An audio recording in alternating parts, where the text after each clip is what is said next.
Après toutes ces questions, je pense qu'il serait important de convier n'importe quel juif, partout où il se trouve, surtout en diaspora, à porter un regard adéquat sur ce que le peuple juif vit maintenant, et même peut-être même l'humanité tout entière. Le peuple juif s'occupe de sa défense, de sa reconstitution en terre d'Israël. Il a fait déjà des pas énormes. Nous vivons déjà l'époque messianique. Entre parenthèses, ça pourrait résoudre les problèmes à des tas de gens qui attendent le Messie. Vous savez, quand on attend le Messie, il ne faut pas rater le train quand il arrive. Mais le train, il est déjà arrivé. Puisque Rambam déclare quand est-ce que commence l'époque messianique, à partir du moment où le peuple juif recouvre son indépendance nationale. C'est le début de l'ère messianique.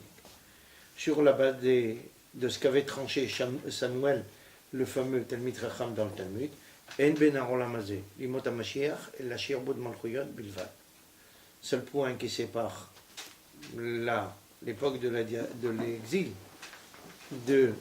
des Yemot HaMashiach, des jours de l'époque messianique, c'est le fait qu'Israël soit débarrassé du joug étranger. Terminé. Donc à partir du moment où nous avons recouvert notre indépendance nationale en 1948, nous sommes entrés dans l'époque messianique. D'accord ? Elle n'est pas terminée, elle est loin d'être terminée, mais nous sommes en plein dans cette époque-là. Donc nous vivons maintenant le Kibbutz Galouyot, les retrouvailles en terre d'Israël, la renaissance du peuple juif. Et tous ces événements malheureux qui frappent notre peuple dans quelque endroit que ce soit, doivent être considérés comme des avertissements ou des signes de Dieu pour nous dire arrêtez. Votre place n'est plus là-bas. Vous avez suffisamment souffert pendant 2000 ans. Votre place est ici, dans la famille. Et s'il y a des difficultés de panassa, de sécurité ou autre, comme dans une famille, il y a des moments difficiles quelquefois, il y a des moments de danger quelquefois, mais surtout à ces moments-là, toute la famille se retrouve réunie, participer ensemble, assumer tout cela ensemble. Et c'est la grande famille du peuple juif qui doit assumer tous les problèmes. Tout le monde ensemble. Chacun apportera sa contribution. Et plus de juifs seront ici, plus la contribution sera grande. C'est clair et net. Nous vivons justement une époque comme jamais n'a été vécue, même depuis la sortie d'Égypte. Nous la vivons maintenant.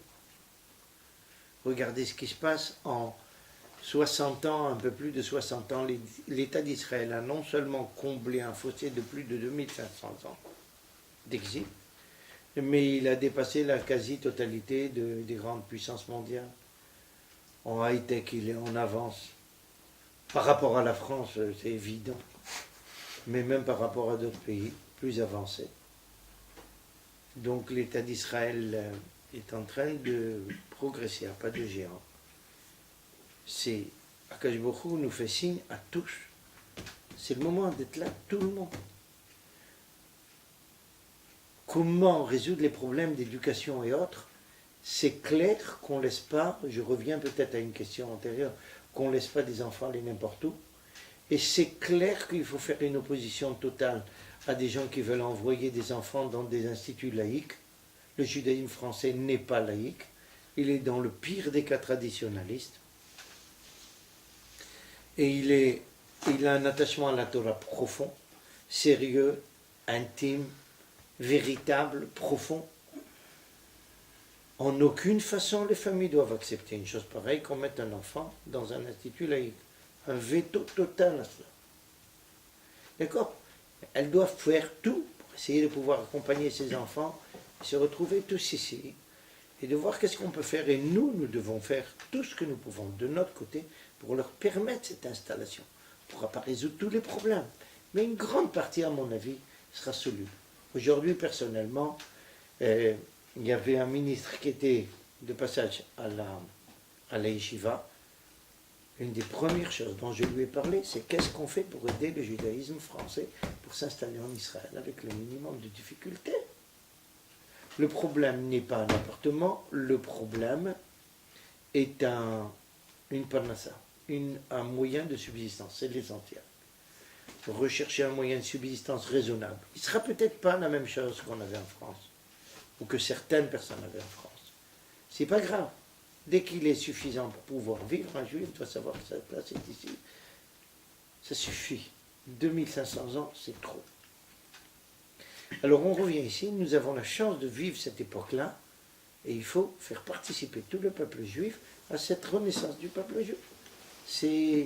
Et même la situation internationale, cet affrontement violent entre les sauvages de l'islam extrémiste, Daesh et j'en passe et des meilleurs, le Hamas et autres, et le monde occidental, relève du même problème.